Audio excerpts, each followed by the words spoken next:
Hello everybody, welcome to WhatCulture Gaming. I'm Scott all by myself on a Saturday doing the news, but you know, needs must. When Jason Schreier drops a new report for Bloomberg, something regarding just what the hell was going on with Cyberpunk 2077 across the last few years, well, there's quite a lot to pick apart. And I don't know about you, but I've been waiting for something like this. Someone who could talk to the various members of CDPR and just say, look, from you guys' point of view, what the hell happened? And so Schreier has put together this report based on talking to 20 members of CDPR. Some of them are ex-devs, some of them being part of the team still, all asking for anonymity, or the majority asking for anonymity, so they can dive into this stuff. And the results are pretty insane. So there's quite a lot to break down here, but the entirety of the report can be sort of boiled down to a few specific bullet points. So let's break this stuff down. First off, the huge thing, the game was third person until 2016. The main takeaway point across the board is that Cyberpunk's main development didn't start until 2016. Obviously the game was announced way earlier than that back in 2013, but Schreier notes and the devs sort of talk about that in 2016, that was when studio head Adam Badowski came in and overhauled the project.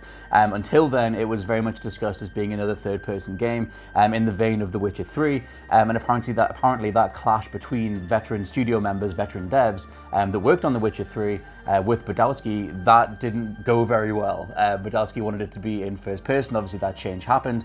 Some of the people that worked on The Witcher 3 left CDPR over this, and assumedly that was why they had a big spike in negative reviews over on their Glassdoor page, which, you know, kind of, and plus the timeline kind of explains why the hell it was in such a state. So yeah, I always wanted Cyberpunk to be in third person. I always hoped that it would be a Cyberpunk version of The Witcher 3, and it seems like that was what The Witcher 3's main team was trying to give us until they were, you know, completely had the legs cut out from under them.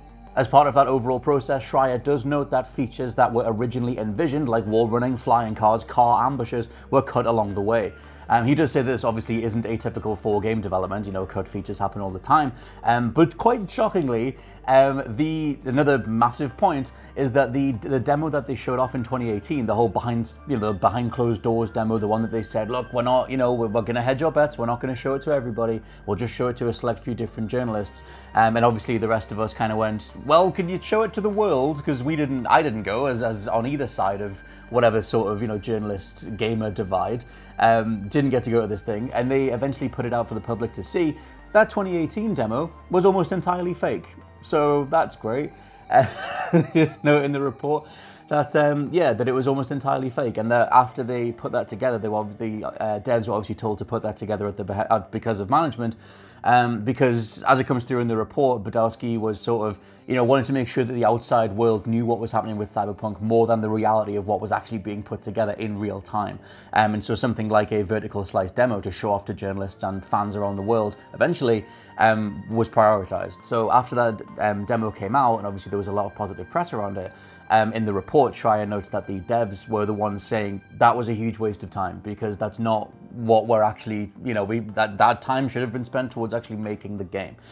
Something else to throw in is that when they were making the game, this kind of ties in with what Marcin Nowinski said in his recent, apology video about the game's technology, because they were developing a new streaming system of how to bring assets in to populate a world, to detail a world.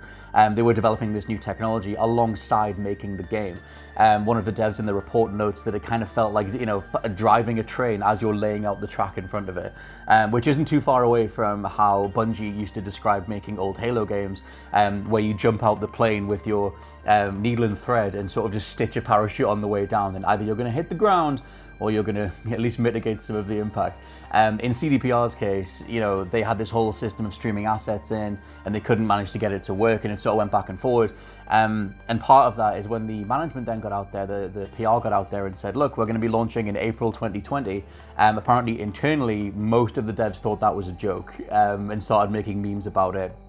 And it was only a case of waiting until the game was inevitably delayed. Internally, they thought that the game wouldn't be ready until 2022, and they couldn't believe that, you know, the marketing teams or the managers or whatever were out there saying, nope, it's going to be fine, it's going to come out in early 2020.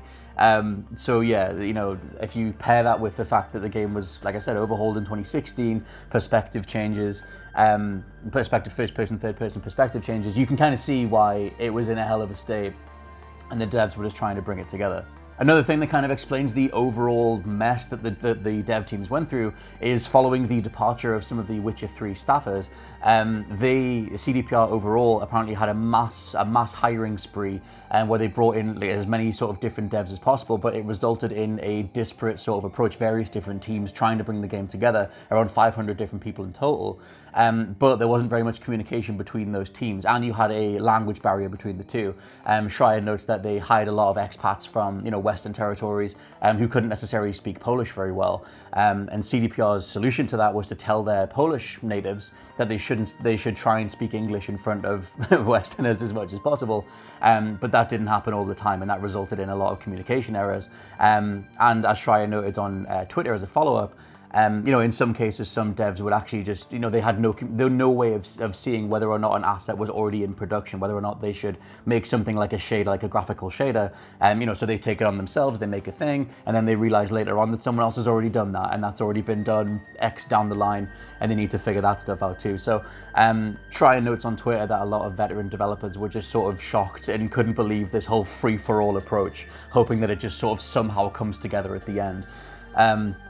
Which is kind of insane. I mean, yeah, that's a whole thing. Like, obviously, in the report, it gets compared to, or the devs were comparing the project to Red Dead Redemption 2, to GTA 5, but obviously Rockstar's teams are so much bigger.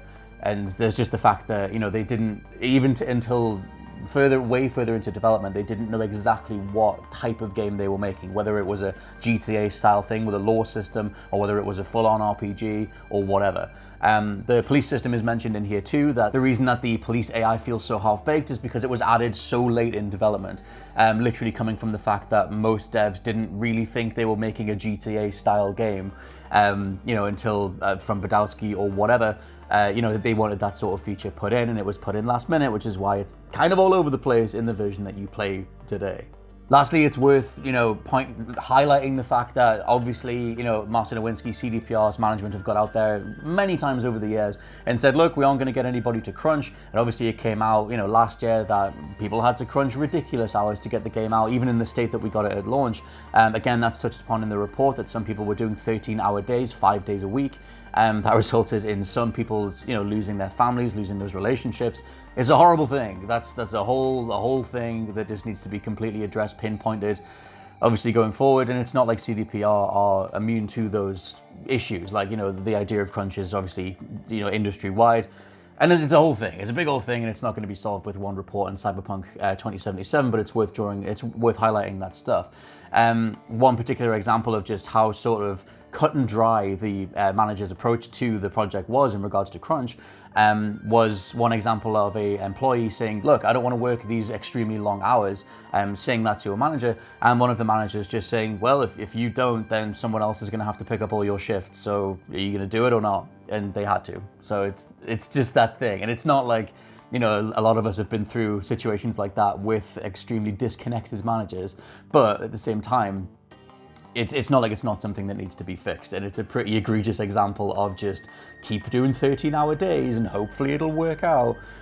Because the final thing here is that a lot of CDPR's management's ethos kind of lines up with the way that BioWare were sort of handling Anthem, where if you read Schreier's piece on BioWare and Anthem, internally, a lot of the veteran devs or a lot of the management were just sort of saying, look, everything's all over the place, but don't worry, the BioWare magic will bring it together. Somehow it'll work, because in BioWare's case, in many of their previous games, at the very end of development, they did still manage to bring everything together and sell something incredible, or ship something incredible.